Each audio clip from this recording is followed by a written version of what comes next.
రోడ్లో మొబైల్ దొరికిందని సంతోషపడిన ఈ వ్యక్తికి కొద్ది గంటల్లోనే మైండ్ బ్లాక్ అయింది. 2017 ఆఫ్రికా. మార్క్ అనే వ్యక్తి ఒకరోజు రోడ్లో నడుస్తూ వస్తూ ఉండగా తనకి ఒక కీప్యాడ్ మొబైల్ కనిపిస్తుంది.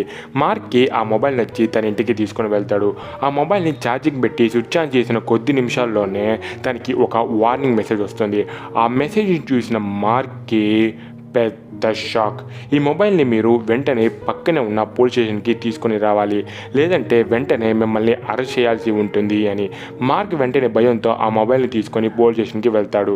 ఈ మొబైల్ నాది కాదని, రోడ్లో దొరికిందని చెప్తాడు. యాక్చువల్గా అది ఒక నార్మల్ మొబైల్ కాదు. కొంతమంది టెర్రరిస్టులు ఆ టౌన్లో అక్కడక్కడ బాంబ్స్ పెట్టారు. ఈ మొబైల్లో 5వ నెంబర్ని ప్రెస్ చేస్తే ఆ బాంబ్స్ అన్ని యాక్టివేట్ అయ్యి బ్లాస్ట్ అవుతాయి. పోలీసులు ఆ టెర్రరిస్టులను చేస్తున్న టైంలో ఈ మొబైల్ రోడ్లో పడిపోయింది. మార్క్ కానీ ఈ విషయం తెలియక 5వ నెంబర్ని ప్రెస్ చేస్తుంటే ఆ ఊరే వల్లకాడయ్యేది.